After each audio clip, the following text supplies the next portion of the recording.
জয় যিশু, praise the Lord. আমরা আরেকটিবার সুন্দর সকালে নতুন ভিডিও নিয়ে চলে এলাম। আর এই ভিডিওতে আমরা আজকে বাক্য নিয়ে আলোচনা করব, যে বাক্য সকল প্রভু আমাদের প্রত্যেক দিন সকালে দান করছে। তো আসুন বিশ্বাসী সন্তানরা আমরা দেখি প্রভু আমাদের বাক্য দ্বারা কি বলছে। সবাইকে রিকোয়েস্ট করব, আমাদের ইউটিউব চ্যানেলে ভিডিও যারা দেখছেন প্রথম থেকে শেষ পর্যন্ত দেখতে থাকুন। আর আমাদের ভিডিও ভালো লাগলে অবশ্যই লাইক, কমেন্ট, শেয়ার আর চ্যানেলটি সাবস্ক্রাইব করতে ভুলবেন না। তো সাথে থাকুন। আমরা এখানে বাক্য আজকে খুব সুন্দর দেখব, যেখানে প্রভু আমাদেরকে সেই বাক্য দিচ্ছে। আর আপনারা যারা ভিডিও দেখছেন, এই বাক্য আপনাদের জন্য। আপনারা শুধু ভিডিও দেখতে দেখতে ভিডিও আপনার সামনে এসেছে বা ইচ্ছা করেই আপনি দেখছেন তা নয়, এই বাক্য আপনার সামনে এসেছে অনেক কারণ আছে। তো আসুন আমরা বাক্য সকল দেখি। আজকের আমাদের টপিক, আমরা আমেন বলি কেন। এটা বলে আমি বা আপনি কি পাপ করছি, এই বিষয় নিয়ে আমরা আলোচনা করব। আমরা বিশ্বাসী সন্তানরা বাইবেলে আমেন লেখা আছে, সেটাকে আমরা বলি। তো এই যে আমেন আমরা বলছি, এটা বলে কি আমরা পাপ করছি, না এটা বলছি না বলেই আমরা পাপ করছি? আসুন আমরা এই বিষয় নিয়ে দেখি। আমরা এই যে আমেন বলা, এই আমেনটা কোথা থেকে এসেছে আর আমরা কোন আমেনটা বলছি সেটা আমরা আগে দেখি। কারণ অনেকে অনেক রকম লেখা লেখে, আমরা দেখি অনেক রকমভাবে আমেন বলে, অনেকে অনেক রকম আমেন জানে। এবারে সঠিক আমেন কোনটা বাইবেল থেকে আছে আর কি বলছে সেটা আমরা দেখি। আমরা বাইবেলে আমেন লেখা আছে এটা দেখি, কিন্তু আমিন নয় এই লেখাটা আমরা দেখিনি। কেমন আমেন? আকার ময় একার দন্তের ন, আমেন এই লেখাটা আমরা দেখতে পাই, কিন্তু আকার ম হস্যই দন্তের ন আমিন এই লেখা আমরা দেখতে পাই না। বা আকার ময় দীর্ঘই দন্তের ন আমিন এই কথাও আমরা দেখতে পাই না। আমরা তাহলে কি দেখতে পাই? আকার ময় একার দন্তের ন আমেন। অর্থাৎ আমরা এই যে আমেন বলি, এই আমেন কোথা থেকে এসেছে এটা আমরা আজকে আলোচনা করব। AMEN আমেন, আকার ময় একার দন্তের ন। আমেন শব্দটি এসেছে হিব্রু ভাষা থেকে। এর অর্থ নিশ্চয়, সত্যই, তাই হোক, এটাই সত্য। অর্থাৎ আমরা যে আমেনটা বলি বা বাইবেলে আছে সেটা হলো আকার ময় একার দন্তের ন। কিন্তু অনেকে মানুষ যারা আছে বা আমাদের খ্রিস্টতে বিশ্বাসী আছে, তারা সঠিকটা জানে না বা বোঝেন না, সেই কারণে তারা লেখে কি আকার ম হস্যই দন্তের ন আমিন। অর্থাৎ AMEN আমিন এই শব্দটা উচ্চারণ করে। তো এটা কিন্তু বাইবেলে দেওয়া নেই আর এটা সঠিক নয়। পুরাতন নিয়মে অর্থাৎ ওল্ড টেস্টামেন্টে এই শব্দটি বহুবার ব্যবহার হয়েছে। যেমন গীত সংগীতাতে আমরা দেখলে পাই। গীত সংগীতা 41 অধ্যায়ের 12-13 পদে আছে, আমার জন্য তুমি আমার সততায় আমাকে সমর্থন করো এবং চিরকালের জন্য আমার সামনে তোমার মুখ রাখবে। হে সদাপ্রভু ইসরায়েলের ঈশ্বর, চিরকাল থেকে অনন্তকাল পর্যন্ত প্রশংসিত হও। আমেন এবং আমেন। তাহলে দেখো বিশ্বাসী সন্তানরা, এখানে আমরা কেমনভাবে সেই গীত সংগীতাতে পুরানো নিয়মে আমেন শব্দটা পাচ্ছি। অর্থাৎ এখানে যখন ঈশ্বরের সেই সততা, তার চিরকালের সেই মুখ এবং তাকে স্তুতি করার একটা, ধন্যবাদ দেওয়ার একটা, সেই সদাপ্রভু ইসরায়েলের অনন্ত জীবনের প্রশংসার জন্য আমরা কি বলছি না আমেন বলছি। অর্থাৎ আমরা প্রভুকে যে আমেনটা বলছি, সেই আমেনের অর্থ কি? নিশ্চয়, সত্যই, তাই হোক, আর এটাই সত্য। অর্থাৎ তিনি সত্যময় ঈশ্বর, তিনি অনন্তকাল দান করেন, তিনি চিরকাল প্রশংসিত। তো আমরা এই আমেন শব্দ ব্যবহার করছি অর্থাৎ বলছি। কিন্তু জগতের অনেক বিশ্বাসী বর্গ সন্তানরা আছেন, তারা এই সত্যটা, সঠিকটা এবং সেই যেটা প্রভুরই কথা সেটা না বলে বা যেটা বাইবেলে আছে সেই কথা না বলে অন্য কথা বলছে, বা অন্য স্পেলিংয়ে তারা লিখছে, অন্য লেখা তারা উচ্চারণ করছে, কিন্তু তারা যে লেখাটা উচ্চারণ করছে সেটাই তাদের ধারণা বা সেটাই তারা মুখ দিয়ে বলছে। কিন্তু প্রভু বলে ভুল বাক্য তুমি বলো না, বা ভুল পথে চলো না, ভুল লেখা উচ্চারণ করো না, প্রভুর প্রতি তুমি ভুল ধারণা রেখো না। তাই ভুল ধারণা থেকে আপনারা যারা বেরিয়ে আসতে পারেন, সেই জন্য সত্যটা বাইবেল থেকে আপনাদেরকে জানানো দরকার মনে করলাম, তাই এই ভিডিও আপনাদের জন্য। তো ভিডিওটা প্রথম থেকে শেষ পর্যন্ত দেখতে থাকুন। দ্বিতীয় বিবরণ 27 অধ্যায়ে অনেকবার এই আমেন কথা কিন্তু উচ্চারিত হয়েছে বা বলা হয়েছে। এখানে তাদের ব্যবস্থা দেওয়ার সময় বা তাদের যে সমস্ত পাপ মন্দতাগুলো দেখিয়ে দেওয়ার জন্য, অর্থাৎ তারা যেন এই সমস্ত মন্দতায় না চলে, সেই জন্য তারা অঙ্গীকার করেছে তারা নিশ্চয় এবং সত্য, আর তারা সেটা বলে প্রভুর কাছে সেই নিশ্চয়তা রেখেছে তাই হোক, এটাই সত্য বলে তারা কি করেছে না সর্বদাই আমেন জানিয়েছে। আমরা যদি দেখি দ্বিতীয় বিবরণ 27 অধ্যায়ের 16 থেকে 26 পদ, তাহলে আমরা খুব সুন্দর রূপে বুঝতে পারবো এখানে কি বলছে। দ্বিতীয় বিবরণ 27 অধ্যায়ের 16 পদে বলছে, যে কেউ নিজের বাবাকে কি মাকে অমান্য করে সে শাপগ্রস্ত হবে। তখন সব লোক বলবে আমেন। যে কেউ নিজের প্রতিবেশীর ভূমি চিহ্ন সরিয়ে দেবে সে শাপগ্রস্ত হবে। তখন সব লোক বলবে আমেন। যে কেউ অন্ধকে ভুল পথে নিয়ে যায় সে শাপগ্রস্ত হবে। তখন সব লোক বলবে আমেন। যে কেউ বিদেশীর বৃত্তিহীনদের কি বিধবার চারে অন্যায় করে সে শাপগ্রস্ত হবে। তখন সব লোক বলবে আমেন। যে কেউ বাবার স্ত্রীর সঙ্গে শোয় নিজের বাবার অধিকার সরিয়ে দেয় সে শাপগ্রস্ত হবে। তখন সব লোক বলবে আমেন। যে কেউ কোনো পশুর সঙ্গে শোয় সে শাপগ্রস্ত হবে। তখন সব লোক বলবে আমেন। যে কেউ নিজের বোনের সঙ্গে অর্থাৎ বাবার মেয়ের কিংবা মায়ের মেয়ের সঙ্গে শোয় সে শাপগ্রস্ত হবে। তখন সব লোক বলবে আমেন। যে কেউ নিজের শাশুড়ির সঙ্গে শোয় সে শাপগ্রস্ত হবে। তখন সব লোক বলবে আমেন। যে কেউ নিজের প্রতিবাসীকে গোপনে হত্যা করে সে শাপগ্রস্ত হবে। তখন সব লোক বলবে আমেন। যে কেউ নিরপরাধের প্রাণ হত্যা করার জন্য ঘুষ গ্রহণ করে সে শাপগ্রস্ত হবে। তখন সব লোক বলবে আমেন। যে কেউ নিয়মের কথা সব পালন করার জন্য সেই সব অটল না রাখে সে শাপগ্রস্ত হবে। তখন সমস্ত লোক বলবে আমেন। তাহলে দেখো বিশ্বাসী সন্তানরা, এখানে যে সমস্ত বিষয়গুলো কথা বলা আছে এগুলো সমস্তটাই কিন্তু পাপ মন্দতা এবং ঈশ্বরের বিরুদ্ধে। তাহলে আমরা যে আমেনটা বলছি সেটা কি আমরা পাপ করছি? আর আমরা যে আমেন বলছি এটা বলে কি আমাদের জীবনে খারাপ কিছু হচ্ছে? এখানে বিষয়টা আমাদের সঠিক রূপে বুঝতে হবে। আমরা আগে কি পড়েছি? হিব্রু ভাষা আমেন, AMEN, আমেন, এই শব্দটা কি না, এই শব্দটা হলো নিশ্চয়, সত্যই তা হোক, আর এটাই সত্য।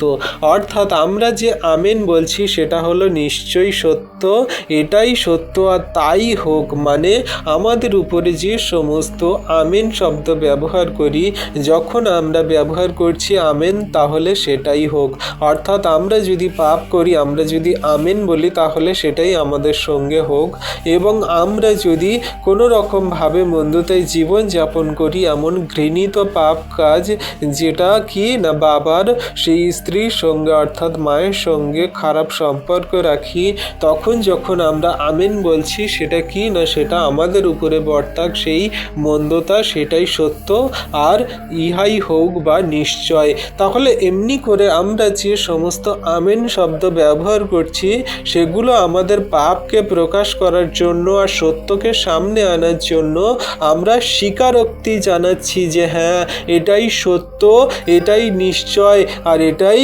সেই আমাদের জীবনের জন্য কার্যকারী। তাহলে যখন যখন আমরা আমেন শব্দ ব্যবহার করছি, সত্যকে আমরা তুলে ধরছি। আমেন বলে আমরা কেউ পাপ করি না, আমেন বলে আমরা সত্যকে প্রকাশ করছি, ঈশ্বরের কাছে সারেন্ডার করছি, আর এটাই ঈশ্বর প্রভুর সত্য, সেটাই আমরা জানাচ্ছি। তাহলে এমনি করে আমরা সত্যকে সামনে আনার জন্য এবং সত্যকে প্রকাশিত করার জন্যই আমেন কথা ব্যবহার করছি।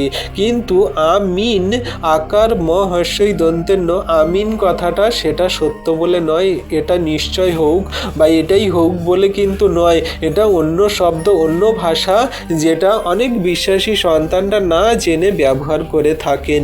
আপনাদেরকে রিকোয়েস্ট করব, এটা সত্য নয়, আর এটা আপনারা কোনোদিন আর বলবেন না, বা এটা আপনারা যেন না লেখেন। আপনারা সর্বদা AMEN এই শব্দটা ব্যবহার করেন, AMEEN এই শব্দটা ব্যবহার করবেন না, বা আকার ম হর্ষই দন্তের ন আমিন কথা ব্যবহার করবেন না, বা আকার ময় দীর্ঘই দন্তের ন আমিন এটা কোনোদিন ব্যবহার করবেন না বা বলবেন না। আপনারা কি করবেন?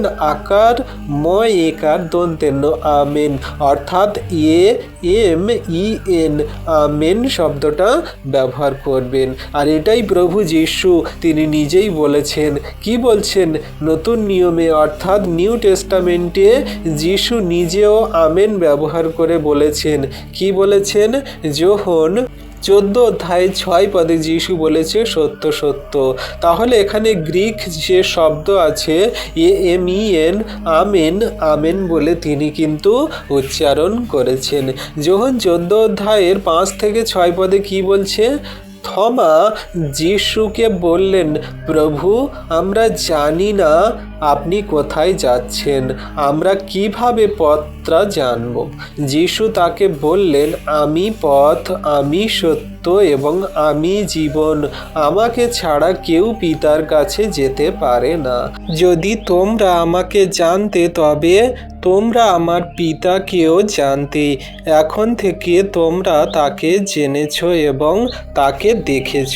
তাহলে দেখো বিশ্বাসী সন্তানরা, এখানে তিনি সেই গ্রিক শব্দতে কিন্তু সেই সত্য সত্য জানিয়ে দিচ্ছে। অর্থাৎ তিনি বলছে যে আমি যা বলছি সেটাই সত্য, নিশ্চয়, আর এটাই হবে, এটাই তোমাদের স্বীকারোক্তি। এটাই হলো কি না নিশ্চয় সত্য, তাই হোক, আর এটাই সত্য। অর্থাৎ প্রভু যীশুও আমেন শব্দ ব্যবহার করেছেন সত্য সত্য বলে। কিন্তু আমরা এই সত্যটাকে অন্যভাবে দেখি এবং সেই মতো আমরা বলে থাকি। তো আপনাদের বিশ্বাসী সন্তানদের কাছে আমি বারবার করে রিকোয়েস্ট করব, এই শব্দটা যে আকার মহাশয় দন্তের ন আমিন বা আকার ময় দীর্ঘই দন্তের ন আমিন, এই কথাটা কিন্তু কোনো মতে বাইবেলে লেখা নেই, আর এটা বাইবেলের ভাষা নয়। এটা প্রভু যীশুর সেই গ্রিক শব্দ নয় যে আমেন, যেটাতে প্রভু যীশু বলছে সত্য সত্য আমি তোমাদেরকে বলছি, এটা কিন্তু বাইবেলে কোনো মতে লেখা নেই। এছাড়াও প্রকাশিত বাক্যতে আমেন কোথায় লেখা আছে, যেটা আপনারা দেখলে বুঝতে পারবেন। আপনাদেরকে দেখিয়ে দিচ্ছি সম্পূর্ণ বাইবেলের বাক্য থেকে। আপনারা বাড়িতে বাইবেল থেকে খুঁজে দেখে নেবেন, বা এই মুহূর্তে আপনারা ভিডিও পজ করে আপনি দেখে নিন। প্রকাশিত বাক্য 3 অধ্যায়ে 14 পদ কি বলছে? সেখানে যীশুকে বলা হয়েছে আমেন, অর্থাৎ তিনি জগতেই, তিনি নিজেই সত্য ও বিশ্বস্ত সাক্ষী। এখানে বলছে প্রকাশিত বাক্য 3 অধ্যায় 14 পদ, আর লাইদিকিয়া শহরের মণ্ডলী দূতদের কাছে লিখো, যিনি আমেন, যিনি বিশ্বস্ত ও সত্য সাক্ষী, যিনি ঈশ্বরের সৃষ্টির কাজ আরম্ভ করেছিলেন, তিনি এই কথা বলেন। Hallelujah, amen. তাহলে দেখো বিশ্বাসী সন্তানরা, এখানে কিন্তু সেই আমেন শব্দ ব্যবহার হয়েছে, কিন্তু এখানে সেই আমেন লেখা নেই যে আমেন আপনারা বলেন। কি আকারময় দীর্ঘই দন্তের ন আমিন বা আকার ম হর্ষই দন্তের ন আমিন, এইরকম কোনো কিছুই লেখা নেই। কি লেখা আছে? আকার ম একার দন্তের ন আমেন, যিনি আমেন। তাহলে এই কথাটা আপনারা ব্যবহার করবেন, বলবেন, আর এটাই আপনারা মনের হৃদয়ে রেখে দিন। আমেন শব্দটা, আমিন কিন্তু কোনো জায়গায় লেখা নেই। এবারে আমরা দেখব যে আমিন আকার মহাশয় দন্তের ন আমিন কোথা থেকে এসেছে। আমিন শব্দটি আরবি ভাষার রূপ AMEEN। ইসলাম ধর্মে দোয়া বা সূরা ফাতিহার শেষে আমিন বলা হয়। তাহলে দেখো এখানে এই যে আমিন আপনারা বলছেন, এটা কিন্তু ইসলাম ধর্মের কথা বা ওয়ার্ড শব্দ। তারা দোয়া বা সূরা ফাতিহার শেষে কিন্তু এই আমিন বলে। তাদের সেই সমস্ত দোয়া সূরাতে এই কথা লেখা আছে। এটা কিন্তু বাইবেলের কোনো কথা লেখা নয়। এটা মূল যে শব্দ, মূল শব্দ এক যেটা হিব্রু, সেটা কি না AMEN আমেন, সেটা আরবিতে তারা বলছে কি AMEEN আমেন। বাংলা উচ্চারণে কি আসে না আমিন। আর আমেনের বাংলা উচ্চারণ কি আসে না আকার ময় একার দন্তের ন আমেন। আর ইংরাজি সেই আরবি ভাষার আমিন উচ্চারণ কি আসে আকার মহাশয় দন্তের ন আমিন। তাই তাহলে আমরা বিশ্বাসী সন্তানরা সেই আরবি ভাষার আমিন শব্দ ব্যবহার করব না, যেটা ইসলাম ধর্মে দুয়া বা সূরা ফাতিহার শেষে বলে, সেটা আমরা বলবো না। কিন্তু প্রভু যিশু যেটা আমাদের শিখিয়েছে, দেখিয়েছে, বা বাইবেলে যেটা আছে পুরানো নিয়ম থেকে শুরু করে নতুন নিয়ম পর্যন্ত, আমরা সেটাই বলবো। কি না আমেন, আকার ময়কার দন্তের ন আমেন। তাহলে বিশ্বাসী সন্তানরা আমরা কি করব না, এবারে আমরা আমাদের এই বাইবেলের শব্দ অর্থাৎ যে আমেন শব্দ, এটা আমরা ব্যবহার করব। তাহলে কোনটা বাইবেলে আছে? বাংলা বাইবেল অনুবাদে লেখা আছে আকার ময়কার দন্তের ন আমেন। আকার মহাশয় দন্তের ন আমিন শব্দটি বাইবেলে লেখা নেই। আর যেটা বাইবেলে নেই আপনারা যেন কোনো মতে সেগুলো উচ্চারণ না করেন, না লেখেন, আর মানুষকে না বলেন, নিজেরা যেন এই ভুল ধারণা, এই ভুল শিক্ষাতে না চলেন। আপনাদেরকে বাইবেল দ্বারা সত্যকে জানিয়ে দিলাম, বাইবেলের সঠিক বাক্য দেখিয়ে দিলাম। যদি আপনাদের বিশ্বাস করার করবেন, আর যদি না করার সেটা আপনাদের ব্যক্তিগত। আমার সত্যটা জানানো প্রভু আমাকে বলছেন, সেই সত্য জানানো দরকার, আমি জানিয়ে দিলাম, বাকিটা আপনাদেরকে। কারণ প্রভুর বাক্য সত্য, ন্যায্য। তিনি বলছেন যে তোমরা আমাকে আস্বাদন করে দেখো, তোমরা আমাকে গ্রহণ করে দেখো। যারা আমাকে ভয় করে তাদের কোনো অভাব হবে না, তাদেরকে সমস্ত কিছুই আমি দিয়ে দেব। কি বলছে গীত সংগীতা 34 অধ্যায়ের 8-9 পদে বলছে, আস্বাদন করো এবং দেখো সদাপ্রভু ভালো, ধন্য সেই লোক যে তার আশ্রয় গ্রহণ করেছে।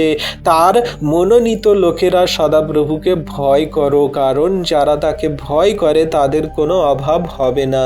হালেলুইয়া। তাহলে দেখো বিশ্বাসী সন্তানরা, আমরা যদি প্রভুর বাক্য সঠিক রূপে কার্যকারী পালন করে চলি, বলি এবং জীবনে কার্যকারী করি, তাহলে আমাদের কোনো অভাব হবে না, কোনো সমস্যা হবে না। আর প্রভু যে সত্য, সঠিক এবং ন্যায্য কথা সকল জানাচ্ছে, সেগুলো আমরা জীবনে কার্যকারী করলে আমাদের জীবন সুন্দর হবে। আর বাক্যে কি বলছে? ইব্রিয় 6 অধ্যায়ের 4-6 পদে বলছে যে কারণ এটা অসম্ভব, যারা একবার সত্যের আলো পেয়েছে ও স্বর্গীয় উপকার আস্বাদন করেছে ও পবিত্র আত্মারও সহভাগী হয়েছে, পরে খ্রিস্টে থেকে দূরে সরে গিয়েছে, পুনরায় তাদেরকে মন পরিবর্তন করতে পারা অসম্ভব, কারণ তারা নিজেদের জন্য ঈশ্বরের পুত্রকে পুনরায় ক্রুশে দেয় ও প্রকাশ্যে নিন্দা করে। তাহলে দেখো, যে সমস্ত মানুষজনেরা একবার সেই স্বর্গীয় আস্বাদন অর্থাৎ প্রভু ঈশ্বর পিতাকে পেয়েছে, তার মহিমা দেখেছে, তাকে সেই সর্বশক্তিমান বলে মেনেছে, তার পবিত্র আত্মার সহভাগী হয়েছে, আবার সেই মানুষ যদি খ্রিস্ট থেকে সরে যায়, প্রভু থেকে সরে যায়, সে আবার পরিবর্তন করে প্রভুতে আসা বা সেই প্রভু যিশুকে বিশ্বাস করা খুব কঠিন।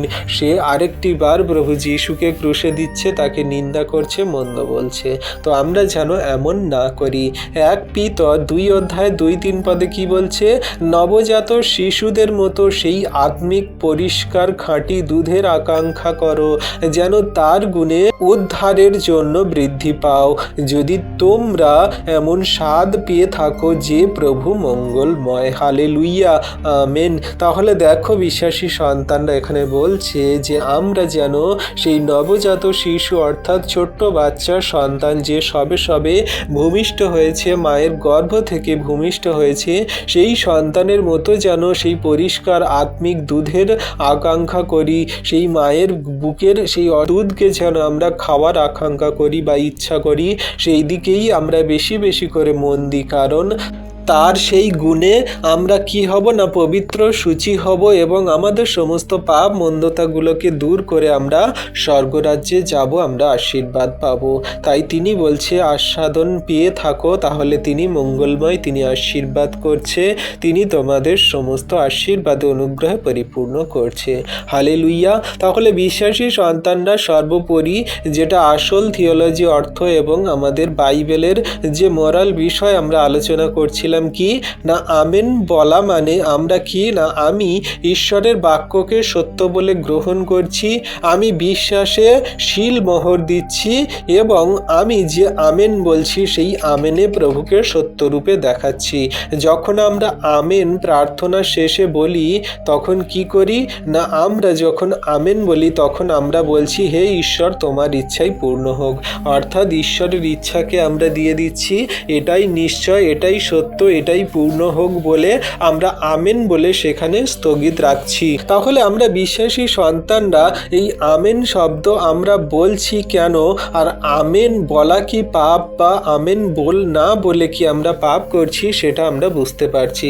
যারা আমরা ভুলভাবে আমেন শব্দকে ব্যবহার করছি তারা কিন্তু আমরা পাপ করছি। আর আমেন শব্দ স্বীকারোক্তির জন্য, ঈশ্বরের সত্যকে প্রকাশের জন্য, নিশ্চয় সত্য তাই হোক আর এটাই সত্য, এই কথাকে তুলে ধরার জন্য আমরা কিন্তু এই আমেন বলে থাকি।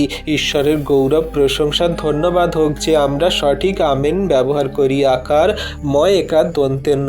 আর আপনাদেরকে রিকোয়েস্ট করব, হাত জোড় করে বলবো, আপনারা ভুল আমেন বা ভুল আমিন বলে কোনো মতে ব্যবহার করবেন না। আপনারা শুধুমাত্র আকার ময় একার দন্তেন্য অর্থাৎ AMEN এই শব্দটা ব্যবহার করবেন। AMEN এইটা করবেন না, বা আকার মহাশয় দন্তেন্য আমিন এটা বলবেন না, বা আকার ময় দীর্ঘই দন্তেন্য আমিন এটা কোনো মতে করবেন না। এটা ঈশ্বরের বিরুদ্ধে, এটা বাক্যের বিরুদ্ধে, এটা কোনো মতে বাইবেলে নেই। আর এইরকম যদি আপনাদের কেউ শিক্ষা দেয় তাহলে সেগুলো থেকে আপনারা দূরে থাকুন। যেটা বাইবেল থেকে সত্য সেটা আমি বাইবেল দ্বারা আপনাদেরকে জানিয়ে দিলাম, আপনারা বাক্য সকল দেখে নেবেন, সঠিকটাই পেয়ে যাবেন। তাই ঈশ্বর প্রভু আশা করি আপনাদেরকে অনেকের আশীর্বাদ করেছেন, যারা এই ভিডিও প্রার্থনা দেখছেন সকলকে আশীর্বাদ করেছেন। আপনারা এই সত্যকে সবাইকার কাছে পৌঁছে দিন, জানতে বুঝতে সাহায্য করুন। ঈশ্বর প্রভু আপন বাক্যে সকলকে আশীর্বাদ করুন। আমেন।